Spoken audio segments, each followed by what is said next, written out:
thank each and every one of you for taking the time out of your busy schedules this morning to participate in this informational training today. We're going to go over a few things that might be new to some of you. It might, be stuff that we've gone over before, whether talking to me or if you've happened to be in touch with our help desk previously. But our main focus today is to ultimately navigate through our lobbying application, and we're going to go through some steps how to recertify organizational and individual profiles and what the difference is. And ultimately, we're going to go through how to submit a client semi-annual report in the online application. So to get started, we're going to go through how to access the ethics lobbying application online. I always suggest everyone to go through our main website. For those of you who don't know it, it is ethics.ny.gov. We always recommend using either Google Chrome for a browser or Microsoft Edge, Firefox, Safari. All those should work, and work well. So once you get onto our main website, we're always going to go up to where it says lobbying. You'll see all these categories across the top. Okay, and we're always going to hover over the one that says lobbying. All right, that's going to give you a drop-down menu, and we want to click the very first one. It's called File Online. Okay. So from here, I always have everyone just kind of scroll down a little bit to the orange section here where it says accessing the online lobbying application. There are two links here, and I will go over those shortly. Starting with the returning users link. If you've ever been in our system, you have a username and password that you've used before. You're always going to go to our returning users link. Okay. For some of you, this might be your very first time, whether you're new to the lobbying game or you're taking over for someone. We do see a lot of turnover on the client side of things, especially. People leave for different positions or responsibilities in the workplace get switched over. I will explain this a little bit further because there has been sometimes individuals are a little confused with the way our old application ran prior to 2019. This system, our LA application that we have now, is very individualized. It is when you're logging in as an individual. You're not logging in as an organization. In our old legacy application, it was quite the opposite. You would be logging in with one username, one password for one organization, but that has not been like that since we came out with this application in 2019. So when you go in there, you are logging in as an individual. Okay. So many of you that are listening in probably already have your own username and password. For those that are brand new to this, that have never gone into the system before, you're always going to have to, for the first time going in, you'll have to go to this enrollment link, okay? So when we click on that, the very first question it's going to ask you is, do you have an existing account at my.ny.gov. For many New York State residents, you very well might have one that you use for doing your taxes or going through DMV. For those of you that are out of state, you might have never used ny.gov before. It really depends on the individual.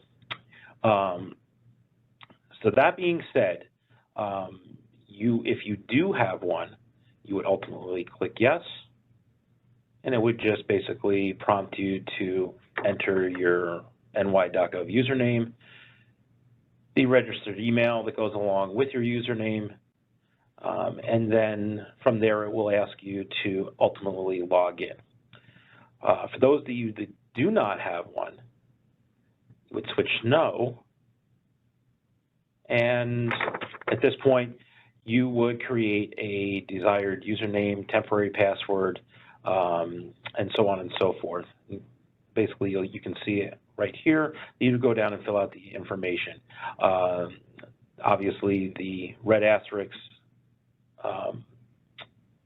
ultimately stand for a mandatory field.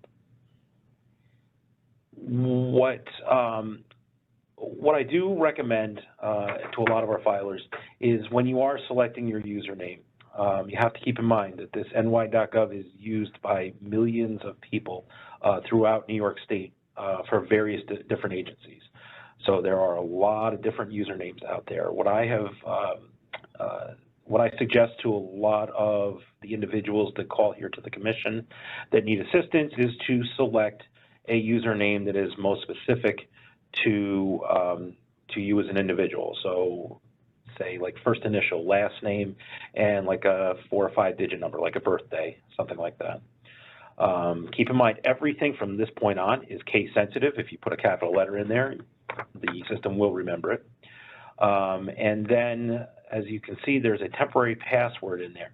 It is just temporary. The system will prompt you about 2 or 3 minutes into this to change it.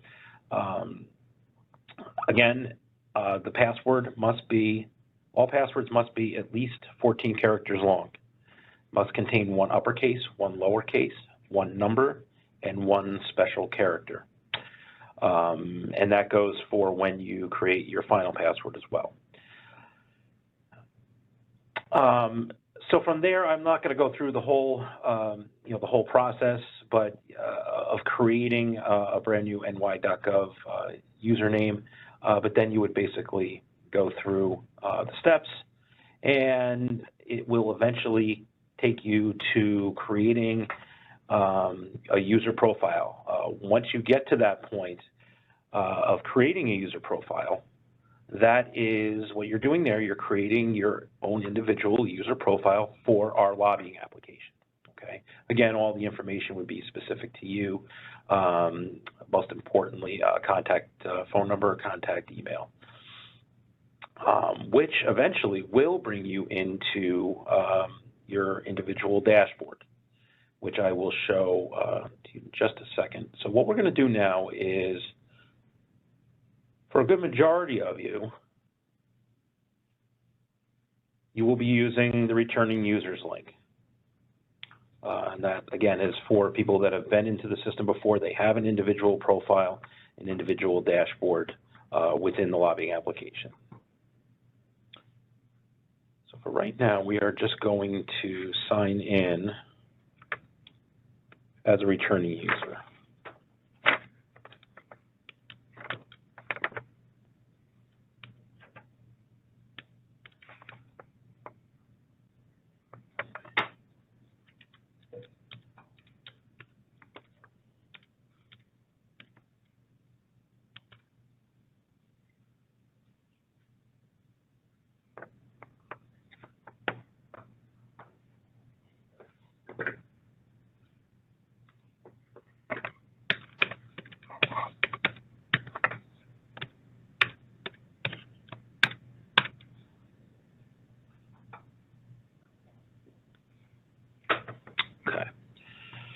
So when you sign in as a returning user, most likely it will take you to the first thing you're going to see is your ny.gov welcome page.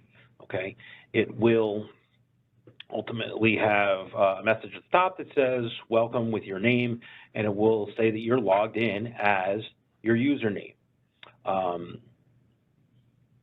there, it will tell you that you have access to the following services. Now, you might only be connected to the ethics lobbying application. You might be connected to other agencies as well, depending.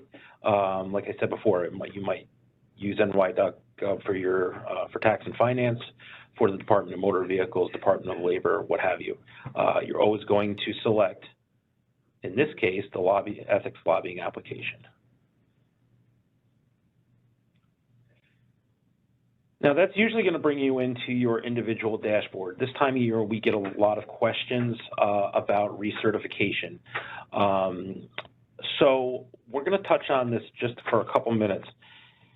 Some of you might have received emails stating that you need to recertify either your organizational profile or your individual profile.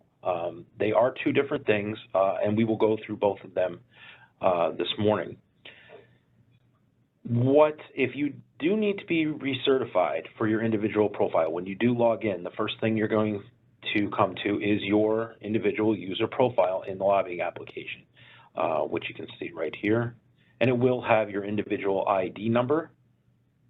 I do encourage pretty much everybody that I've talked to over the phone in the past to make sure that you always write down your individual ID number. That's very, very important. That's ultimately how you are affiliated to your organizational profiles is all by that individual user ID. And you can find that actually right here. Look where my cursor is. So in this case, the individual ID would be 51967. So just for training purposes today, this is a profile, an individual profile that needs to be recertified. So what do we mean by that? Ultimately, once a year, at least once a year, you need to just go over your information and make sure it's up to date. Most notably, business street address, business phone number, and any contact emails. So in this case, right now it brought us straight to this individual profile. It is already in editing mode, okay, which you can find in the upper right-hand corner, which is actually behind this little screen right here. Let's see if I can get it.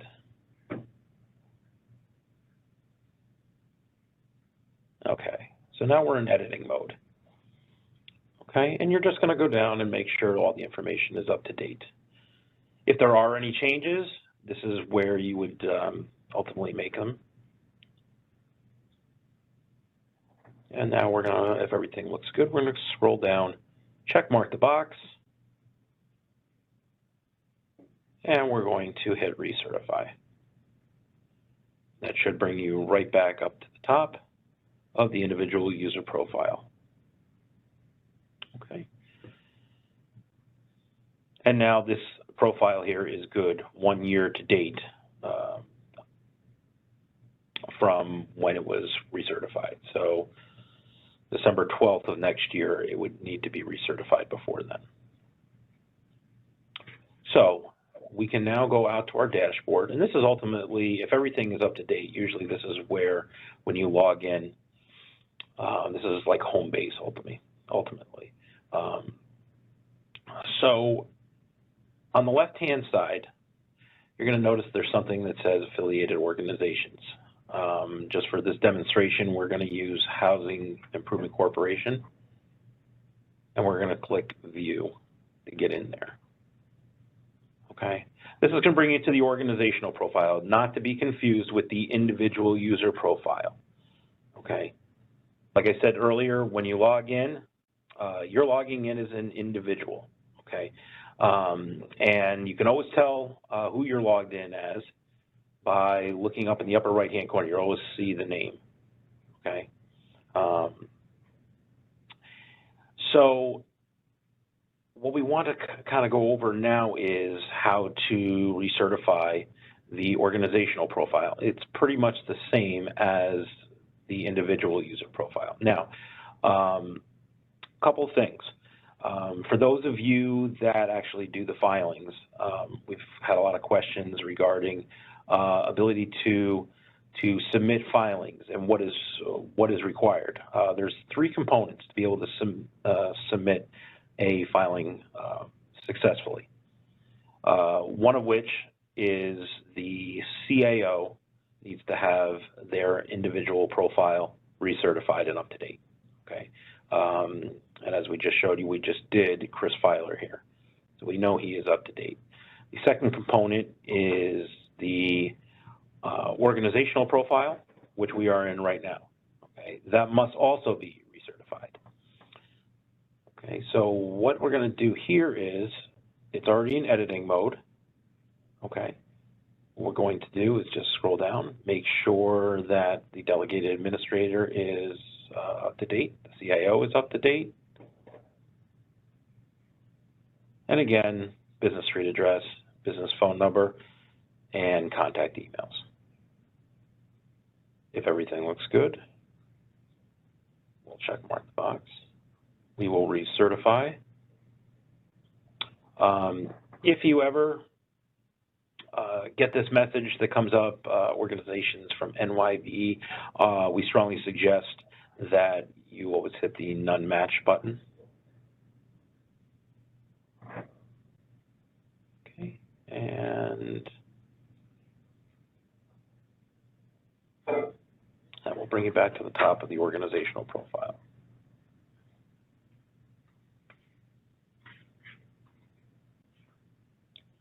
So now we are all up to date as far as recertification.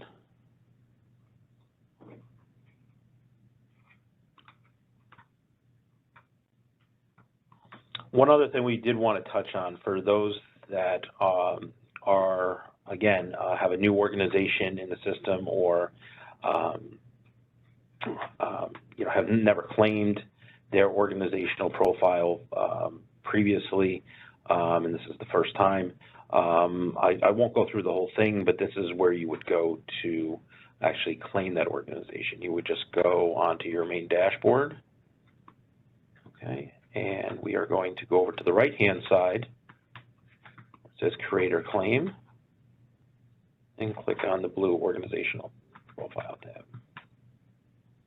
And then you would just do an organizational profile search to make sure that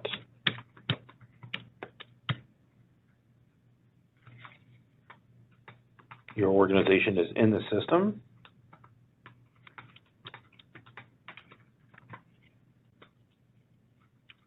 Again, for this demonstration, we're just going to use Housing Improvement Corporation. And ultimately, like I said, I'm not going to go through the whole thing, but you would select your organization. It should be in the system, and hit select.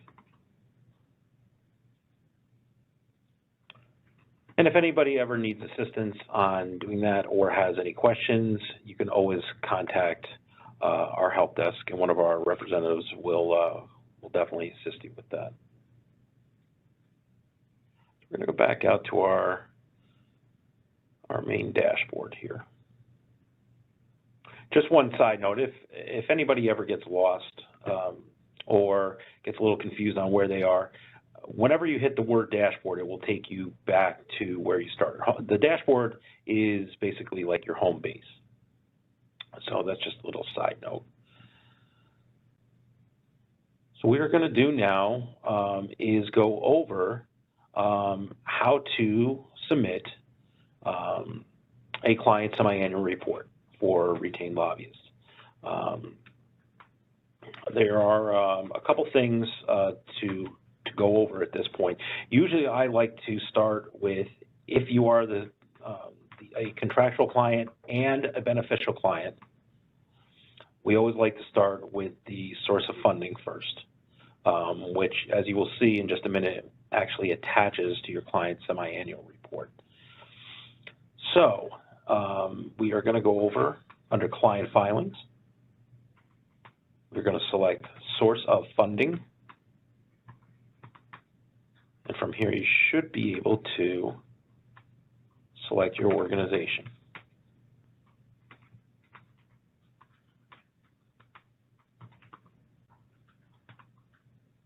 So in this case, you're going to select your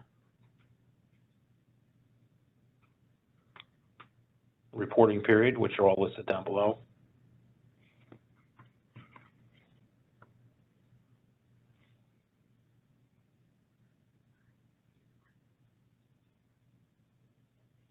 So in this case, we're going to select the 2023 July through December reporting period.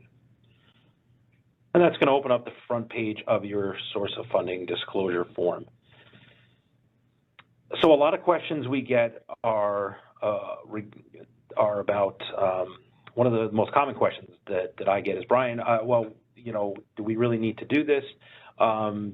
We don't have any, we don't actually have any source of funding. And the answer is, you need to do the disclosure form. If you are listed as a beneficial client, every beneficial client is required to fill out a source of funding disclosure form. It doesn't necessarily mean that you have an actual source of funding. If you feel that you might, depending, you can always get in touch with the commission, and we can put you in touch with our lobbying attorney and discuss the legality of, if you basically determine if you do have a source of funding to report or not. Most of you will not, but there are some that will. So in this case, we're just going to fill out the disclosure form, and you're going to see your affiliated contractual client down below. If you do not see it appear in this box down here, you are going to, there's a client search button, search box right up here. So if you actually start typing out the name of the affiliated contractual client, it should pre-populate in there. But in this case, Housing Improvement Corporation has already populated down below, and we can go down and hit the continue button. So this is going to bring up the SOF summary statement. A lot of you that I've worked with in the past will know that this is the part where I usually ask a couple questions, and you guys just answer them the best way you know how, and that helps us determine the most accurate statement from the drop-down down below here. So one of the first questions I always ask is if you are a 501c3 organization. If you are, you would ultimately just click that, and because you're not required to report. One of the other questions that I ask if you're not a 501c3 is, does your organization receive any outside contributions at all that go strictly toward your lobbying efforts? And a good majority of you always say no, that we just pay our lobbyists directly, and that's it.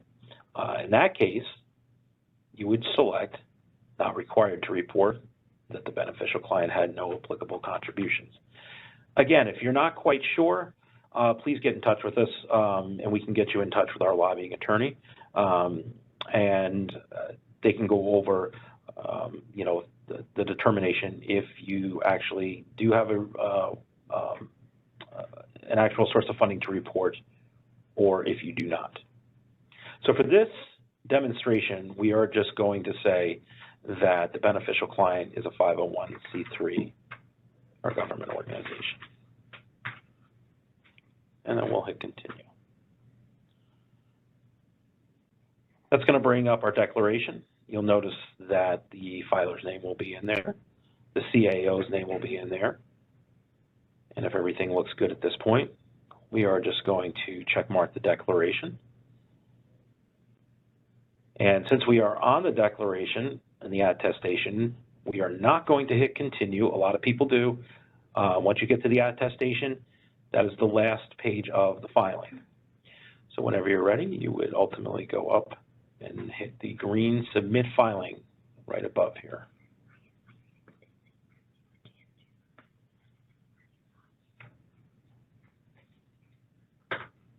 And then it'll say filing accepted.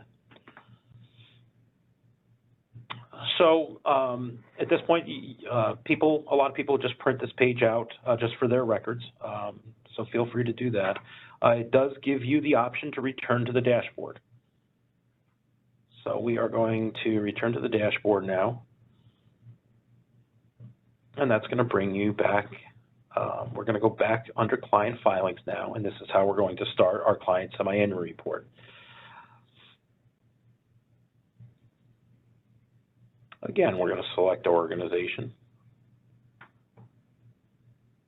Housing Improvement Corporation, and for this demonstration, we are going to select the reporting period. And this is just for this demonstration. I know we're coming up on the 23 July, December reporting period next month, but just for this demonstration, we're just going to select the previous reporting period, which is 2023, January through June. We're going to hit the start button. And that's going to bring you to the front page of your client semi-annual report, which looks very familiar to, it looks very similar to your source of funding that we just did a minute ago. So we're going to look down below, okay? This will list your beneficial clients. And for a lot of you, it'll be one and the same. Not everyone, but a lot of you, one will be in the same. So again, we see the Housing Improvement Corporation information down below. We see that SFO number right over here. What that means is that source of funding that you just completed a minute or two ago has now successfully attached itself to your client's semi-annual. That is a good thing. That's exactly what we wanted to do. So now we're going to go down and hit continue. And this will bring you to your principal lobbyist information. Okay, you shall see all your, some of you might see just one retained lobbyist down below. For those of you that have multiple retained lobbyists, you should see those also listed. In this demonstration, we just have a single retained lobbyist on here. One thing to note is that for those of you that have in-house employed lobbyists, that information will also populate here. The information will populate over here as far as compensation, reimbursement, and expenses that will come from your bi-monthlies that you reported. We'll touch on that a little bit later. So for this demonstration, we're just going to have one retained lobbyist. It's Mag Designs. They are retained. And the beneficial client is listed over here. Some of you might have more than one beneficial client. In this case, just for this demonstration, we just have just Housing Improvement Corporation as the beneficial and the contractual client. From here, we are going to go over to the right-hand side, and we are going to click the little blue edit button. Okay, it's going to open up this box right here, and we're going to select our level of government. And it's either going to be state or municipal, or it's going to be both. For this demonstration, we're just going to do both. If you are not sure what to choose, we always recommend to reach out to your lobbyist, and they should have the answer to that. So this is now where you would put your compensation amount. Now, this is the amount that you would have paid your lobbyist between, in this case, for this reporting period, which would be January 1st of 2023 through June 30th of this year. Many of you are going to be filing the July through December reporting period, which is coming up next month. So in that case, the reporting period for July-December runs from July 1st of 2023 through December 31st of 2023. So in this case, we are just going to, because this is a June that we're doing, we are going to enter the compensation, which was $60,000.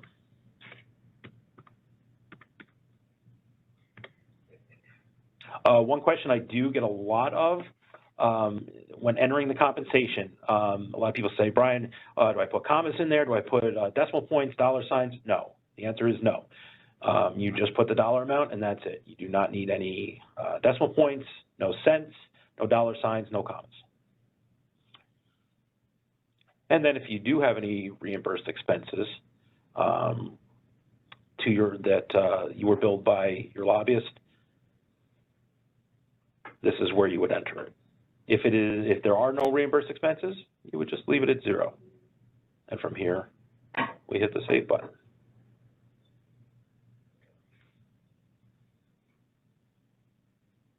And the grand total now should populate down below. So if this all looks good, at this point, we will go down and hit continue again. This brings up your lobbying expenses.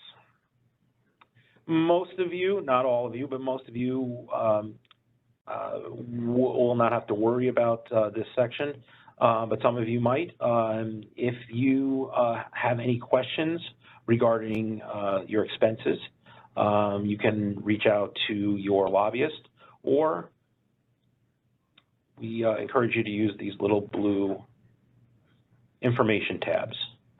And basically what they do when you click on it is just gives you a little definition of what it might be.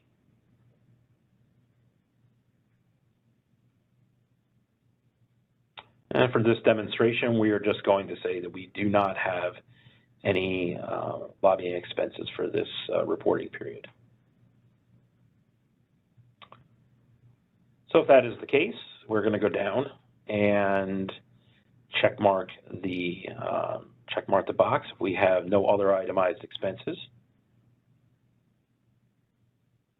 One thing to note is that if you do have any itemized expenses to list, this is where you would do it right here. You would actually just hit the add button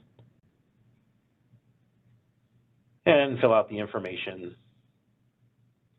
and then you would ultimately hit add in the end. But again, for this demonstration, we are going to say that we have no itemized expenses. Again, we're going to check mark the box. One other side note, if you are, most of you are not, but if you happen to be an Unstructured Coalition member, contribution, this is where you would ultimately fill out the information. Again, if there's any question, just click the information button right there.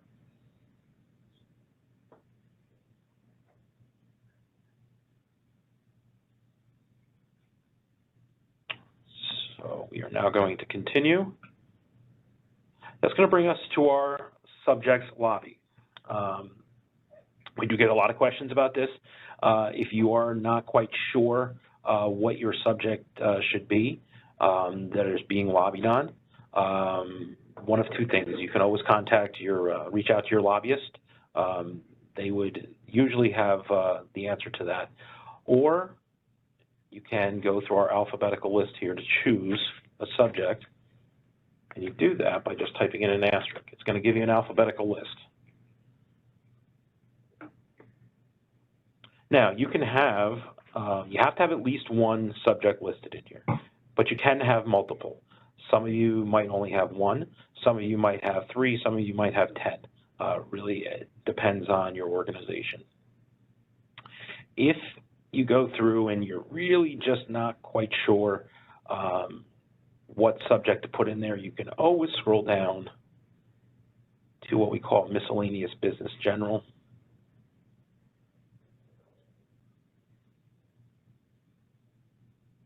And you click on it, it will populate down below.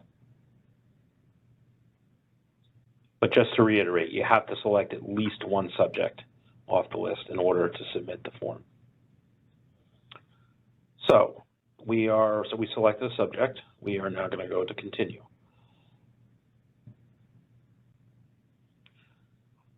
So this is our lobbying activities page. We get a lot of questions regarding lobbying activities. This is actually kind of a neat little feature within the application. Right now, at the very top, it says, do you have any lobbying activities to report? And it's always going to default to yes at first. If you believe that you do have lobbying activities that have been reported by your lobbyist, you are just going to look for this focuses reported by lobbyist, little tab right here. It's a blue link. If you click on it, the next thing we want to know is if your lobbyist information populates down below with a little blue square and a bunch of focuses listed with it. If it does, we are going to just check mark the blue square. And now everything that has been reported on your lobbyist bi-monthlies, as far as lobbying activities are concerned, has now pre-populated into your client semi-annual report. We strongly suggest that you always review this to make sure that they're up to date and accurate. From there, sometimes we get questions saying, well, there was no lobbying activities reported, Brian, but we know for a fact that there was that there was a couple of focuses they lobbied on, so we'd like to add that in there. One side note, when people ask us that, sometimes we will get no information populated down here. I always suggest people to reach out to your lobbyist first, because sometimes those focuses will be in monitoring only. Just as another side note, if the lobbyist has reported in their bi-monthlies that their activity is in monitoring only, it will not appear in your client semi-annual report for the simple reason that it is not required if it's in monitoring only. On the other side, if you do see something that is missing and you would like to add it in, you can go to My Focuses. And for this part, I'm going to hand this over to Brianna so she can kind of get into more detail how you would actually manually add a focus into your client semi-annual report. Brianna? Thank you, Brian. So as Brian mentioned, if there is a lobbying focus and party lobbied that you need to add to your client's semi-annual report, you can do so by selecting, first you need to add the focus. So you would select Update here. Then you would choose the focus type from the drop-down menu, so whether it be a state bill, a state executive order, municipal bill, municipal executive order, you would choose the selection that you need. For this demonstration, we'll do a state bill, since that's the most commonly typed in. Then under communication, you would choose the type, direct lobbying, grassroots lobbying, or both, or if it's monitoring only, like Brian had mentioned, if your principal lobbyist had put in a monitoring only lobbying focus and you would like it here on your client's semi-annual filing, you can select that option. Then you would type in the focus, and you would select Enter on your keyboard. Oops, and see, it'll tell you if you don't select the type, which I didn't. And then you would select Enter on the keyboard, and it would bring your focus below. If you are looking at your focus and you're realizing the communication type should have been different, you don't have to remove the focus. You can just update that here, and it will be reflected below. If you have several bills that you want to add at one time, you would select Load Multiple, and you would be able to enter those specific focuses separated by a comma under whatever communication type that focus should be listed. So for instance, we would type here and just separate by a comma by not putting a space in between. So you would just put a comma here, and then you would add the next state bill there. Once you're done, you would select Process, and all of those focuses would be brought down on this page under My Selected Focuses. If you need to utilize the information icon, you can do so by selecting that, and that just gives you the list of the focus types to take a look at. If you're unsure of what the specific state bill number is, you can select Add Description if identifying number is unknown. You can choose the communication type, and then you can enter in the description here and select Add. Once you've added all your lobbying focuses, you can select Close, and they will be available for selection over here in the Focuses box. If you want to use the filter, you can do that as well. This usually isn't commonly used on a client semi-annual filing, but it is on the lobbyist bi-monthly filing because there's sometimes several focuses listed on the filing, so they remain there, and you can just type in whatever focus number you are looking for to be able to filter through and see it. For the parties lobbied, you would select Update again.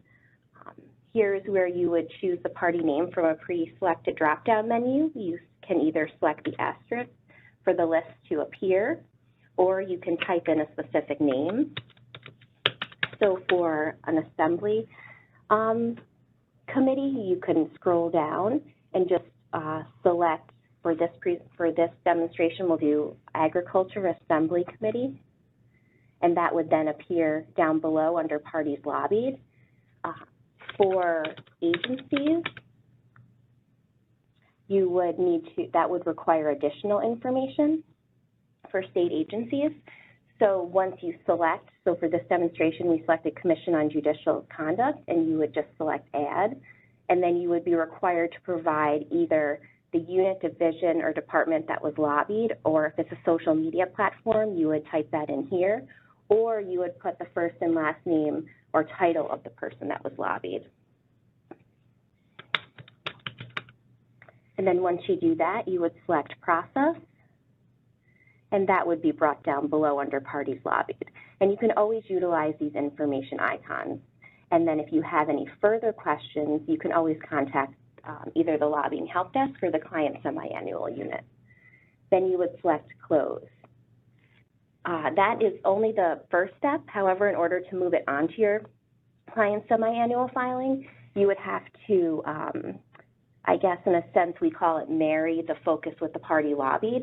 So you would select the focus type, and then you would bring it over to under parties lobbied. You would select that particular state bill, what you were lobbying on. So if you were lobbying Agriculture Assembly Committee, you would select that box. Then it would be brought under the preview box over here, and you would select Add, and then that lobbying focus and parties lobbied would be brought down under your My Selected Focuses. And as Brian mentioned, any of your principal lobbyists, focuses and parties lobbied are here for selection for you. You can always select the focuses reported by lobbyists and select the box to add those below as well. So I'm going to hand it back over to Brian after I hit continue, and he'll complete the rest of the client semi-annual filing with you. Thank you, Brianna. So that brings us now to what we call a business relationship. We always get a lot of questions about this. Most of you, a good vast majority of you, will not have a reportable business relationship, but to be absolutely sure, we always ask people to read, again, the information tab here. And if it does apply to you, you would need to create an RBR right here and go through the steps. But for this demonstration, we are going to switch this to a no, because we do not have a reportable business relationship in this case, and we will hit continue. It's going to bring you to your client semi-annual attestation. So again, just like earlier with the source of funding, we are going to check mark the declaration, and the filer's name should populate in there, the CAO's name should populate in there, and we will not hit continue because we're on the attestation. We are going to hit the green submit filing button whenever we're ready. And that, if everything is good, it should bring up a message about being redirected to the payment portal with this little, spinning thing right here. So in this case, we will hit OK. And then you'll just choose whether you want to pay by credit card or by check.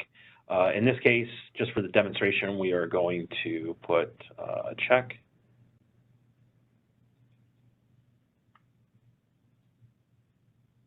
And the amount for the filing is $50. And this is where we would pay now. Again, if you're paying by credit card, you'll go through, you'll put in your credit card information, and also at the end, hit pay now. And that is going to bring you to a filing submitted page. This is very, very, very important. We want to make sure that you always get a filing submitted message. That means that your filing actually went through in the system, and it also will provide you with this CSO number up here, like a confirmation number. If you do pay by credit card, what will be included in the payment information is a credit card authorization number. So if anybody needs to be reimbursed for payment, this would act as almost like a receipt. I encourage everybody to print this page out for the records. If you do not receive the filing submitted message, you would need to contact us here at the Commission immediately so we can look into it a little bit further and kind of go from there. So this is very important. We want to make sure you get that, the filing submitted message. So that being said, our client semi-annual is completed, it's submitted, and we're going to return to the dashboard. And if there's ever any doubt if it went through or not, you can always go to, scroll down on here, you can go to All My Filings, and just click on the Client Semi-Annual tab. And as you can see, there's our Client Semi-Annual.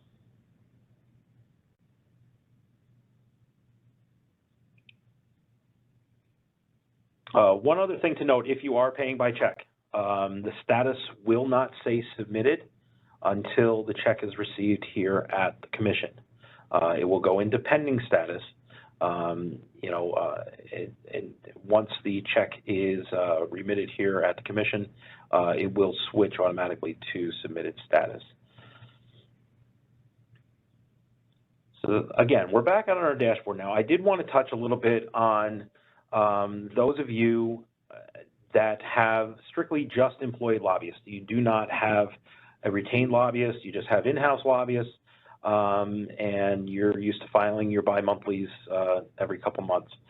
I kind of want to just go through how a client semi-annual is auto-generated by submitting the source of funding. So what we're going to do from here is we're actually going to log out as Chris Filer.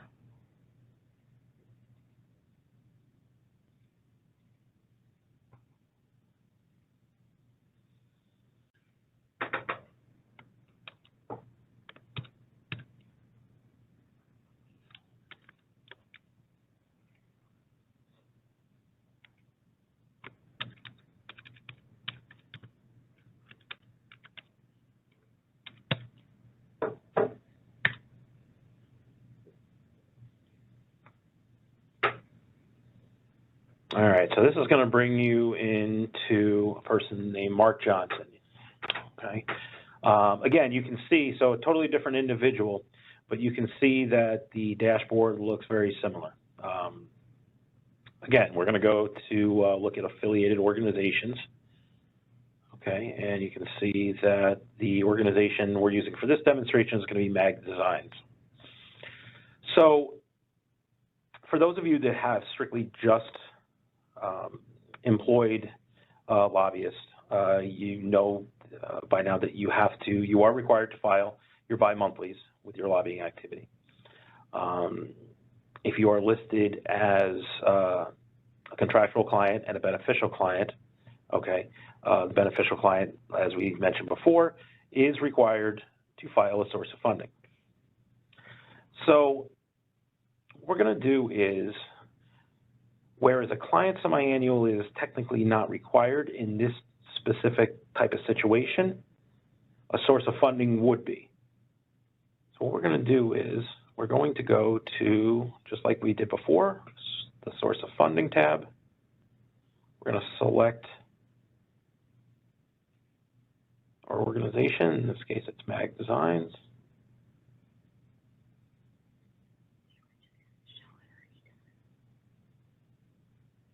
And ultimately, we're going to start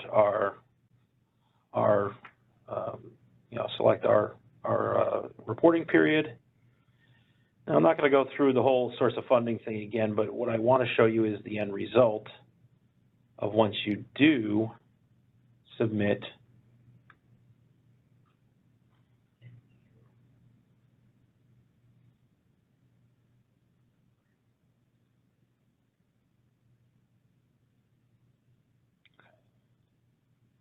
I'm going to click Client Semi-Annual, and you'll notice that it says, when all said and done, it automatically generated a client semi based upon the lobbyist bi-monthlies that Mag Design was filing. Again, this is only for lobbyists that have employed lobbyists. They have no retained lobbyist type of relationship. One thing to note that is, if for some reason that you have only employed lobbyists and say down the road in that same reporting period that you would that you do start a relationship with a retained lobbyist, that you ultimately would then be required to file a client semi-annual report. But if it is just the employed lobbyist, and that is the only relationship you have, you would just need to submit the source of funding, and it would auto-generate a client semi. So we're going to go back out to our dashboard now. And one last thing I did want to touch on, something new that we had this year with the Commission is the ethics training for lobbyists and clients, and who is responsible for taking the training and where you would go to attest it.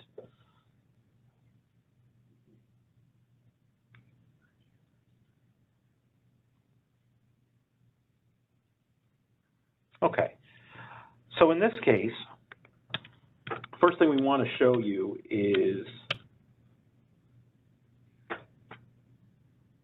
just bear with us 1 second.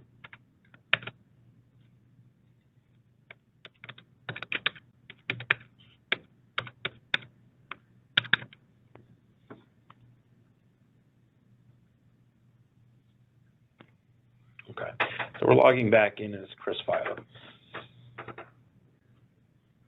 So one thing we wanted to touch on is, where do we find the training? Where do we attest to it? That is a question I get almost on a every other day basis.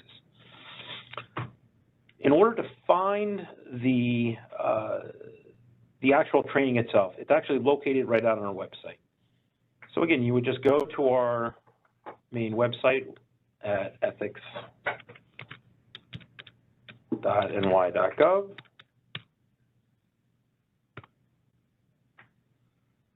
You'd go to, again, these categories up toward the top. You would go to the Education tab. And scroll down, and there it is, Ethics Training for Lobbyists and Clients. You click on it, and all the information you need, plus the link to the actual training, is right there. And then you would go through, obviously, go through the slides and take the training at your leisure. So one question we do, again, as I mentioned earlier, one of the big questions we get is, where do we attest to it? Where do we attest to that we did the training? And that is actually in the lobbying application. So what we're going to do is, once the training is all completed, you would go into your dashboard. Over to the right-hand side, there is a training tab. It says Report Training. Okay. Your individual ID information should already be in there. Your name should be in there. And then you will just check mark the box that says that you attest to it. Certification date should be in there. And you'll simply just hit Submit.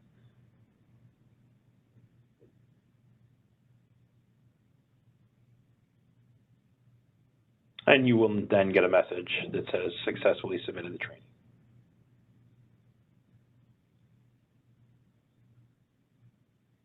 You can go back out to your dashboard. One thing to note, if you ever needed to see if you don't remember if you took the training or not, you can, or if you attested to it, you can always go by clicking on your name in the upper right-hand corner, and there actually is a training tab right over onto the left-hand side. Click on it. You'll see that you're either up to date or you're not. That's just kind of a neat little trick. We'll go back out to our individual profile, and we'll go to our dashboard.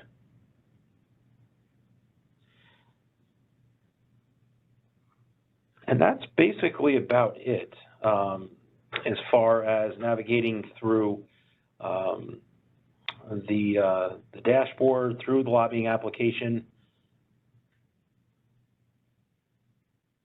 I think at this point we are going to take some questions, if anybody has any. Okay, thank you, Brian. We were able to answer some of the questions in the chat during the demonstration, but there are a few here that we're going to be able, that are navigational, that we're going to be able to touch on now. And then a few of the questions, if we aren't able to get to them, please email those to the Lobbying Help Desk, and a filing specialist will give you a call back and assist you.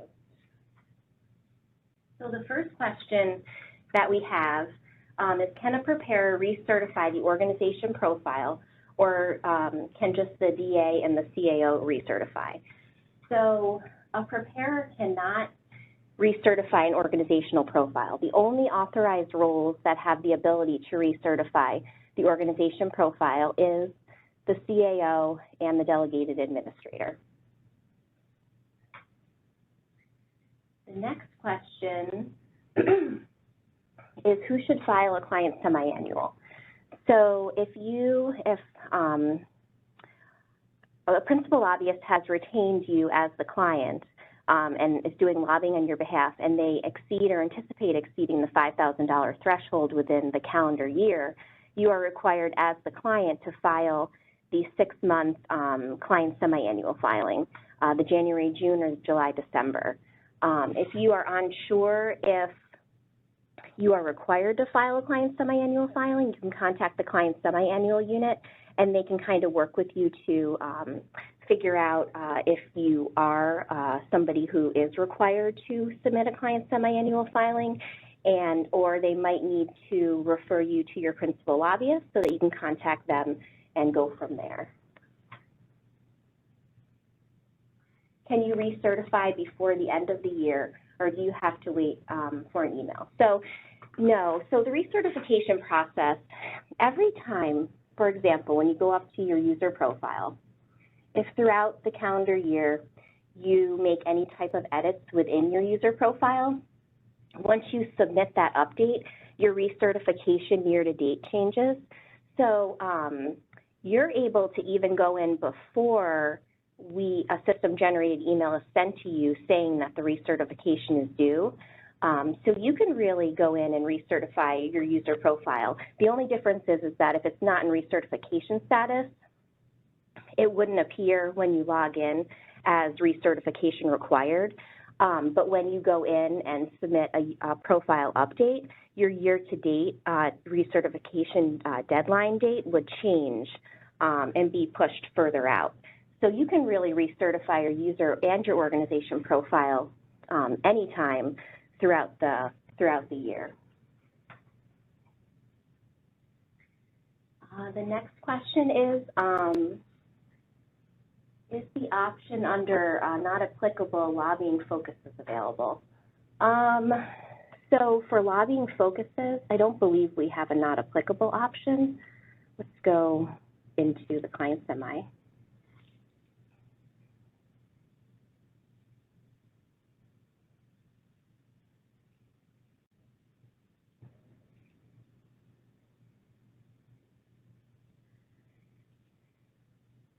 So there isn't a not applicable. If you do not have lobbying focuses to report or parties lobbied, you would just select no in the drop-down box.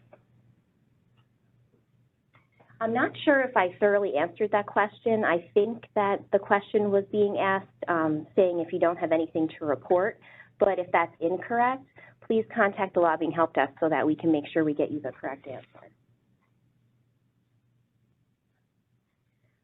If my lobbyist missed something, should I add it under my focuses or go back to the lobbyist to revise their entry?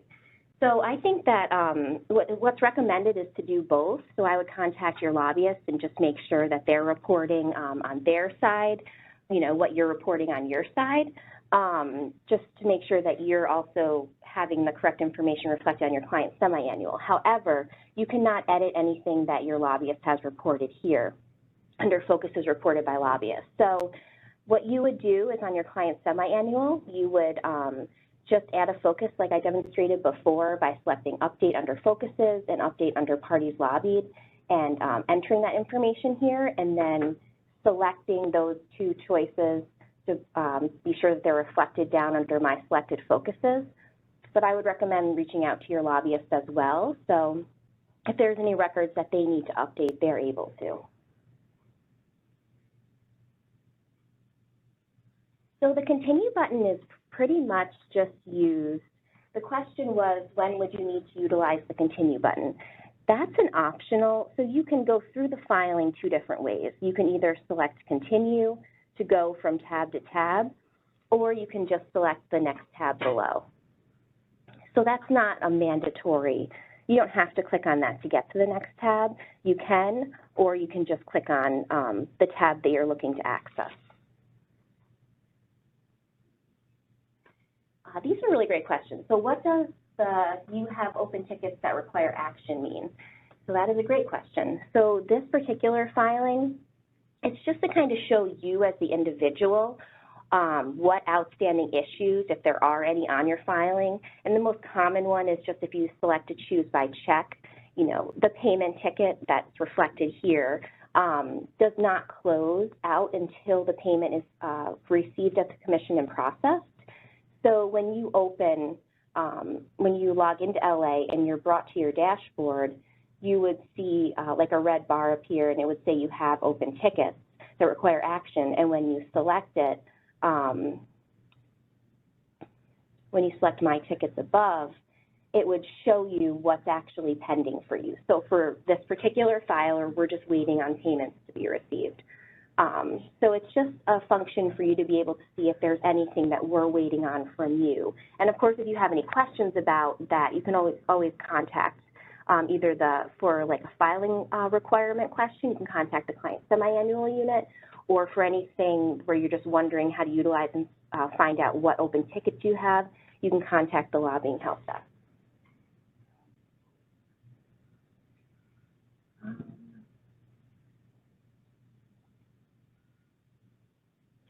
Okay, so the next question is a CSA not required for an organization that does not have a routine lobbyist? So if you're lobbying on your own behalf and you anticipate exceeding the $5,000 threshold, you are required to submit an employed registration. So you would be the principal lobbyist, the contractual client, and the beneficial client.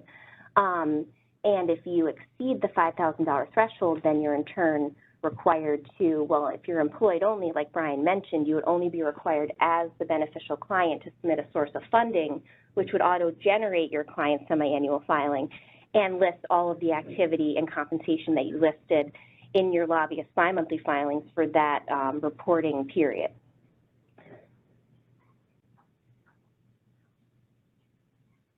So the next question is, every lobbyist has access to the dashboard in order to attest, or does the CAO delegated administrator do it on their behalf? So I'm not quite, so an individual user profile, nobody else can attest to that information except you, because that is your profile. So like Chris Filer, he has his own login and password, and when he comes in, this is his information. Then there's the organization profile, which lists the authorized roles. So the CAO is the person that works with the organization that is ultimately responsible for the filing submissions and the information accuracy of the filing submissions. The delegated administrator is somebody that's kind of designated by the CAO that also works for the organization, that helps has the ability to submit filings on behalf of the organization. So in the filing itself, if the CAO submits, in the attestation tab, if the CAO submits the filing, their name, like in this instance, would be listed next to filer name and CAO name. The CAO name is always listed in the attestation of a filing, but whatever authorized role submits the filing is listed next to filer name. So whether that be the delegated administrator or an authorized preparer, somebody that the organization has designated to also be able to submit filings on behalf of the organization.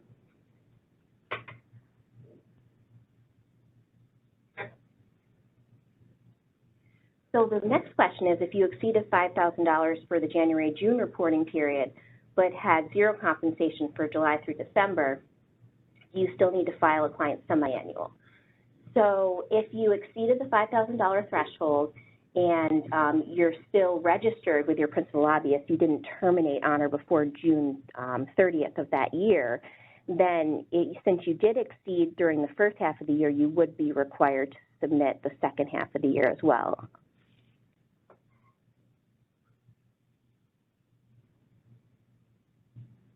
And the last question I have here, if the authorized preparer, hang on, let me see how this, hold on one second.